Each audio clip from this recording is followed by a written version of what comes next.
जो road map है JEE और नीट क्लियर करने का, कोई बहुत बड़ी बात नहीं है, लेकिन डेली आपको यह काम करना है। केमिस्ट्री में सबसे ज्यादा नंबर स्कोर किए जा सकते हैं। आप बोलोगे सर बाकी सब्जेक्ट में भी कर सकते हो, यस कर सकते हो, लेकिन रिलेटिवली केमिस्ट्री में नंबर लाना आसान है। इनऑर्गेनिक केमिस्ट्री के बारे में काफी सारा मिसकंसेप्शन फैला रहता है कि नहीं इसको याद करना पड़ता है। देखो 100% तो समझी नहीं जा सकता, चाहे आप जेई की बात करें चाहे आप नीट की बात करें। ये कॉम्पिटिटिव एग्जाम है, यहां बहुत सारे बच्चे बैठते हैं, उनमें से तुमको आगे निकलना होता है। तो इस टाइप के कॉम्पिटिटिव एग्जाम तुक्के में नहीं निकलते। अब क्लास 11th का जो रोड मैप है जेई और नीट क्लियर करने का, कोई बहुत बड़ी बात नहीं है, लेकिन डेली आपको यह काम करना है। डेली आपको यह काम करना है। और डेली का काम क्या है कि जब आपकी क्लासेस हो रही हो, ट्राई करिएगा कि लाइव क्लासेस आप अटेंड कर पाएं, क्योंकि लाइव क्लासेस में आप टीचर के साथ साथ में चलते जाते हैं और आपका प्रॉपर तरीके से पूरी क्लास का कवरेज हो जाता है। अगर आप लाइव कर पा रहे हैं तो बहुत अच्छी बात है।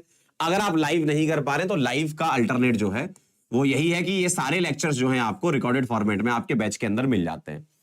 तो अगर आप लाइव कर पा रहे हैं तो बहुत अच्छी बात है। अगर आप ये नहीं कर पा रहे हैं तो रिकॉर्डेड को प्रेफर करें, लेकिन सेम डे, है ना। अगर आप लाइव कभी नहीं कर पाए तो आप सेम डे रिकॉर्डेड लेक्चर से पढ़ लें, क्योंकि रिकॉर्डेड का मतलब जो लाइव होता है वही रिकॉर्डिंग हो जाती है उसकी, और वही बैच के अंदर अपलोड हो जाता है। ठीक है, तो ये कर लें आप। इसके बाद क्या होता है, हर एक लेक्चर से कनेक्टेड हम आपको डीपीपी देंगे और चैप्टर की पूरी प्रैक्टिस शीट देंगे। तो डीपीपी तो आप डेली करोगे, है ना। डीपीपी में लगभग मान के चलो 10 to 15 क्वेश्चन के आसपास आपको यहां मिलेंगे। टॉपिक पे डिपेंड करेगा, है ना। कई बार आपको 20 क्वेश्चन भी मिल सकते हैं, है ना। और वो सब्जेक्ट पे भी डिपेंड करेगा, फिजिक्स केमिस्ट्री बायोलॉजी या फिजिक्स केमिस्ट्री मैथ, है ना, उस पर भी डिपेंड करेगा। और ये ट्राई करें कि लाइव क्लासेस के साथ साथ में आपके नोट्स भी कवर हो जाएं। अगर लाइव क्लास के साथ में आप नहीं लिख पा रहे हो तो लाइव क्लास जब खत्म हो जाए, रफ में क्वेश्चन वगैरह सॉल्व करके फिर आपको जो इंपॉर्टेंट पॉइंट्स लिखने हैं वो आप आफ्टर क्लास भी लिख सकते हो, आपके पास सफिशिएंट टाइम रहता है। ठीक है, प्रैक्टिस शीट ये मिलती है आफ्टर चैप्टर कंप्लीशन। चैप्टर जब कंप्लीट हो जाता है तो पूरे चैप्टर की प्रैक्टिस शीट बना करके हम लोग देते हैं आपको, और इन प्रैक्टिस शीट में 50 से 100 सवाल के आसपास रहते हैं, ताकि आपका जो चैप्टर कंप्लीट हुआ है उस चैप्टर के बाद आप अगर ये सवाल लगा लोगे तो एक तरीके से आपको अच्छा लगेगा कि हाँ मैंने इतने क्वेश्चंस कर लिए हैं। कॉन्फिडेंस बिल्ड होता है इससे। ठीक है, इससे एक कॉन्फिडेंस बिल्ड होता है जो आप करोगे, और खेल तो कॉन्फिडेंस का ही है ना। आप पढ़ोगे, आपसे सवाल बनेंगे, आपके टेस्ट में भी नंबर आने लगेंगे, और आप कॉन्फिडेंट फील करोगे तो आप और पढ़ोगे। कॉन्फिडेंस का ही तो खेल है ये। ठीक है, इसके बाद क्या है, ये तो डीपीपी तो चलो आपको मिल ही रही है, साथ में क्लासेस, जब आपकी लाइव क्लासेस चल रही होती ना, आपको होमवर्क दिया जाता है। और होमवर्क कभी 5 क्वेश्चन मिल जाएंगे, कभी 10 क्वेश्चन मिल जाएंगे, कभी 15 क्वेश्चन मिल जाएंगे, कभी 20 मिल जाएंगे। वो डिपेंड करता है कि उस लेक्चर में कितना मसाला है, कितना कंटेंट है, उस हिसाब से उसका होमवर्क आपको मिलेगा, जो कि पीपीटी के अंदर ही हम लोग बता देते हैं कि ये यहां से लेकर यहां तक के क्वेश्चन होमवर्क वाले हैं। ठीक, अब आपने क्या कर लिया, आपने क्लासेस अटेंड कर ली, आपने डीपीपी सॉल्व कर ली, ठीक है, आपने होमवर्क कर लिया। अब करना क्या है, अब आपको रिवीजन पर फोकस करना है। अब आपको रिवीजन करना है। सेम डे आपने लाइव लेक्चर लिया, क्वेश्चन प्रैक्टिस कर ली, अब आप थ्योरी को रिवाइज कर लें सोने से पहले। सोने से पहले आप थ्योरी को रिवाइज कर लें अच्छे से, ताकि नेक्स्ट डे जब आप आए तो होता क्या है, देखो चीजें कनेक्टेड रहती है।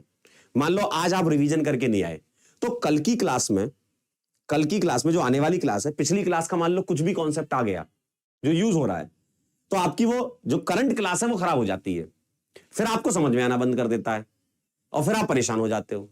तो परेशान होने की आवश्यकता नहीं है बेटा, बस डेली ये काम करते रहो, आपकी परेशानी इसी से ही दूर हो जाएगी। ठीक है, और यही काम आपको रिपीट करना है डेली, ये डेली रिपीट करना है टिल एग्जाम। अगर आप ये खेल गए ना तो सोच रहे हो कितना बड़ा खेला हो जाएगा। अगर आपने ये कर लिया तो कितना बड़ा खेला हो जाएगा, तुम्हारे नाम के आगे डॉक्टर या इंजीनियर लग जाएगा भाई, है ना। तो ये आप ध्यान रखें। अब इसके अलावा देखो इतना तो करना ही है, ये अपने आप में मोर देन सफिशिएंट है। क्लासेस के अंदर जो कंटेंट मिलता है, जेई वाले बच्चों को जेई मेन प्लस एडवांस दोनों का मिलता है, साथ में बोर्ड के भी पॉइंट्स कवर होते जाते हैं आपके।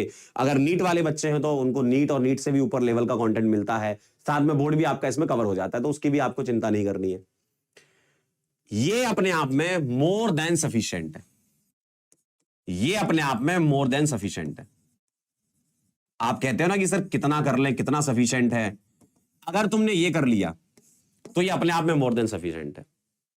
इसके बाद कुछ बच्चे होते हैं जिनको लगता है कि नहीं, हमने ये सब कर लिया, मेरे पास टाइम बच रहा है ना, हमने कर लिया, हमें पास टाइम बच रहा है। तो अगर टाइम बच रहा है तो सबसे पहले प्रेफर करेंगे मॉड्यूल्स। हम लोग मॉड्यूल से होमवर्क भी देते हैं, ठीक है, मॉड्यूल से हम होमवर्क भी देते हैं, तो मॉड्यूल्स को प्रेफर करेंगे। अगर उसके बाद भी टाइम बच रहा है तो उसके बाद बुक्स करेंगे। अब ये बुक्स कौन बताएगा? ये बुक्स बताएंगे टीचर्स अपने अपने रेस्पेक्टिव सब्जेक्ट की, जब पढ़ाने के लिए आएंगे। जब पहले दिन होता है ना, होता है कई टीचर बुक में से ही क्वेश्चन निकाल के करवा देते हैं, तो फिर बुक खरीदने की जरूरत नहीं है। कुछ बुक रिकमेंड करेंगे भी आपको, तो जो टीचर रिकमेंड करें वो कर लेना, और जो टीचर ऐसा कहें कि हम उन बुक से आपके अच्छे अच्छे सवाल निकाल करके डाल देंगे, तो वैसे कर लेना। दोनों ही चीजें सेम ही है ना। तो बुक्स वाली बातें होंगी, ये कब होंगी? जब आपका मेन बैच स्टार्ट होगा, ठीक है। तो आपके दिमाग में आता है ना कि बुक्स कहां से करें, कैसे करें, तो वो टीचर्स आपको बताएंगे अगर उनको रिक्वायर्ड होगी तो, ठीक है। बेटा जैसे 10th में हुआ करती थी ना, ऐसे 11th में कोई ऐसे एक सब्जेक्ट की रेफरेंस बुक, मतलब यूजुअली ऐसा नहीं कि बस आपको एक फिक्स बुक करनी, कई सारी किताबें होती है। जैसे फिजिक्स में देखें तो एच सी वर्मा एरोडोव टाइप की किताबें होती हैं, केमिस्ट्री में देखा जाए तो ऑर्गेनिक केमिस्ट्री में क्लेडन होती है, पॉला ब्रूस होती है, पीटर साइक्स होती है, ऐसी अलग अलग टाइप की बुक्स होती है। तो वो जब आपको पढ़ाया जाएगा, जब आपका डे 1 स्टार्ट होगा, तब आपको बता दिया जाएगा टीचर्स के द्वारा, ठीक है। तो आपको बिल्कुल भी इसमें चिंता नहीं करनी है कि अभी कौन सी बुक लेना, अभी कुछ नहीं लेना है। अभी आपको सिर्फ और सिर्फ बैच में आना है। बैच में जो जो बताता जाए वैसे वैसे आप करते जाना, उसी को फॉलो करना आपको, ठीक है। और एनसीईआरटी तो मस्ट है भाई, एनसीईआरटी तो मस्ट है। एनसीईआरटी जो है ये तो मस्ट है आपके लिए, है ना। नीट वाले बच्चों के लिए तो बहुत ही मस्ट है। और जेई में, जेई मेन के जो क्वेश्चन आते हैं वो एनसीईआरटी बेस्ड आते हैं। एडवांस के लिए कुछ हो सकता है अलग टाइप की बुक्स की स्टडी आपको करवाई जाए, है ना, या उनसे क्वेश्चंस निकाल के आपको करवाए जाए, तो आपको उसकी चिंता नहीं करनी है, ठीक है। वो टीचर्स आपको गाइड कर देंगे। तो बस अगर आपने ये कर लिया, फॉलो हो गया, टाइम बचता है तो फिर ये करते जाओ, ठीक है। चलिए एनसीईआरटी तो करनी है आपको। अब आप ये सोचते हो कि सर कुछ ऐसी चीज बता दो कि हमारा एक दिन में ही हम समझना चालू कर दें सारी चीजें। देखो कोई भी चीज समझने के लिए आपको काफी समय देना पड़ता है, काफी टाइम देना पड़ता है, चीजों को समझने के लिए टाइम देना पड़ता है। तो इसलिए कहा गया है कि एक दिन में रिजल्ट नहीं आता, लेकिन एक दिन रिजल्ट जरूर आता है। अगर आप एग्जाम की बात करें, चाहे आप जेई की बात करें, चाहे आप नीट की बात करें, ये कॉम्पिटिटिव एग्जाम है। यहां बहुत सारे बच्चे बैठते हैं, उनमें से तुमको आगे निकलना होता है। तो इस टाइप के कॉम्पिटिटिव एग्जाम तुक्के में नहीं निकलते, या एक दिन, 2 दिन, 4 दिन, 10 दिन, 1 महीना, 2 महीना, 3 महीना, 4 महीना, इसमें नहीं निकलते हैं। आपको over the period of time धीमे धीमे धीमे धीमे अपना मेंटल लेवल बढ़ाना पड़ता है, सोचना पड़ता है, चीजों में भिड़ना पड़ता है, रिवीजन करना पड़ता है, क्वेश्चंस करने पड़ते हैं, आपको टाइम देना पड़ता है, चीजों में थ्योरी को समझना पड़ता है। तो ये सारी की सारी चीजें जो हैं वो मिला जुला करके जो कंप्लीट एफर्ट होता है, आपका जो एफर्ट होता है, आपके पेरेंट्स का जो एफर्ट होता है, हमारा जो एफर्ट होता है, वो सब एफर्ट मिला करके ही आप सिलेक्ट होते हैं, ठीक है। तो एक दिन रिजल्ट जरूर आएगा, ये ध्यान रखिएगा। अब बात करते हैं हमारे सब्जेक्ट की। हमारा सब्जेक्ट इतना प्यारा है कि केमिस्ट्री अपने आप में स्कोरिंग है। आप मानो या ना मानो, केमिस्ट्री में सबसे ज्यादा नंबर स्कोर किए जा सकते हैं। आप बोलोगे सर बाकी सब्जेक्ट में भी कर सकते हो, यस कर सकते हो, लेकिन रिलेटिवली केमिस्ट्री में नंबर लाना आसान होता है। अगर आप केमिस्ट्री के कुछ पॉइंट समझ गए, बेसिक्स आपका क्लियर है और आपने उस लेवल के सवाल लगा लिए, तो इसमें मार्क्स लाना रिलेटिवली इजी होता है।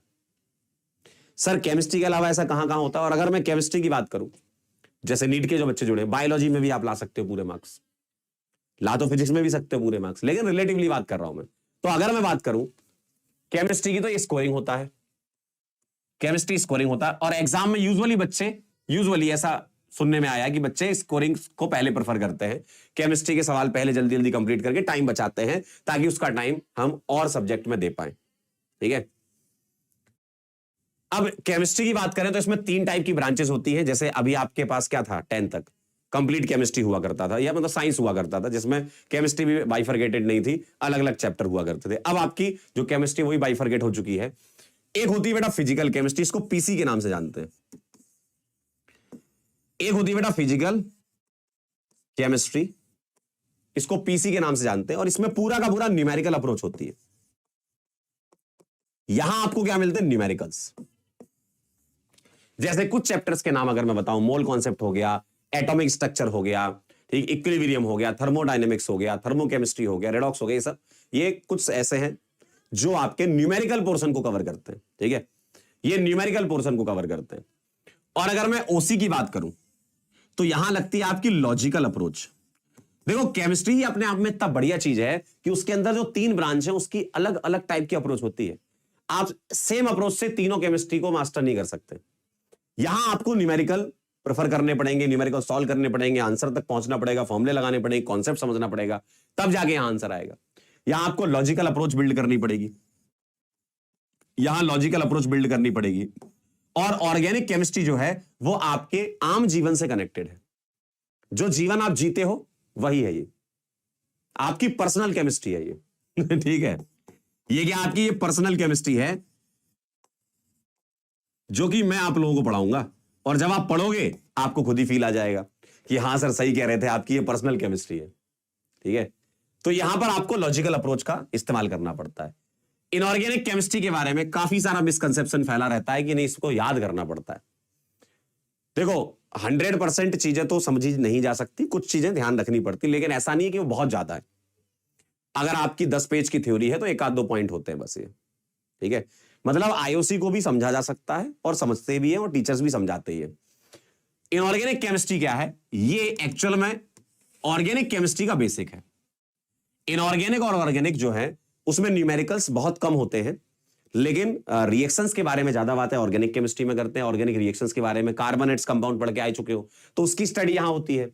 और अगर मैं आईओसी की बात करूं तो यहां पर जो बहुत इंपॉर्टेंट चैप्टर है, पीरियड टेबल हो गया, केमिकल बॉन्डिंग हो गया, ये बिल्कुल बेसिक है, ये जान है भाई। ये क्या है? ये जान है, जान, जान है ये केमिस्ट्री की, समझे? ये केमिस्ट्री की जान है आईओसी, क्योंकि यहीं आप पीरियड टेबल, केमिकल बॉन्डिंग पढ़ते हो, यहीं तो तुम्हें पता चलता है कि कैसे कैसे टाइप के बॉन्ड्स बन रहे हैं, एलिमेंट्स कहां से है, किस तरीके से अरेंज किया गया, पीरियड टेबल क्या होती है, उसी का बेसिक भी हमें पढ़ना है अभी। तो ये भाई साहब ये जान है केमिस्ट्री की, आईओसी के जो चैप्टर्स होते हैं ना। और आपको इतने बेहतरीन टीचर्स बैच के अंदर मिल रहे हैं, उनको सब पता है कि कौन सी चीज कहां से उठानी है, आप अभी कहां पर स्टैंड करते हो, आपको बेसिक से लेकर के एडवांस तक कहां तक ले जाना है, जेई वाले बच्चों के लिए जेई एडवांस तक कैसे ले जाना है, नीट वाले बच्चों को एग्जाम में अगर मान लो अच्छे लेवल के सवाल आ गए तो उसको कैसे टैकल करना है, तो उसकी आपको चिंता करने की जरूरत नहीं है। ठीक है, तो ये 3 तरीके से है। ये इन दोनों की अगर मैं अप्रोच की बात करूं तो ये थ्योरेटिकल ज्यादा होते हैं, यहां थ्योरी आपको ज्यादा मिलती है। लेकिन एक बार अगर आपने इसको समझ लिया, एक बार अगर आप समझ गए ये चीज, तो आपको मजा बहुत आता। क्यों? क्योंकि ये वाले बहुत जल्दी हो जाते हैं सवाल। मतलब फिजिकल केमिस्ट्री के मुकाबले में ओसी और आईओसी के सवाल बनाना रिलेटिवली और कम टाइम लेता है, और ये आपका एग्जाम में इतना टाइम बचा देते हैं, इतना टाइम बचा देते हैं कि आप और न्यूमेरिकल वाले पोर्शन में टाइम दे सकते हो। ठीक है,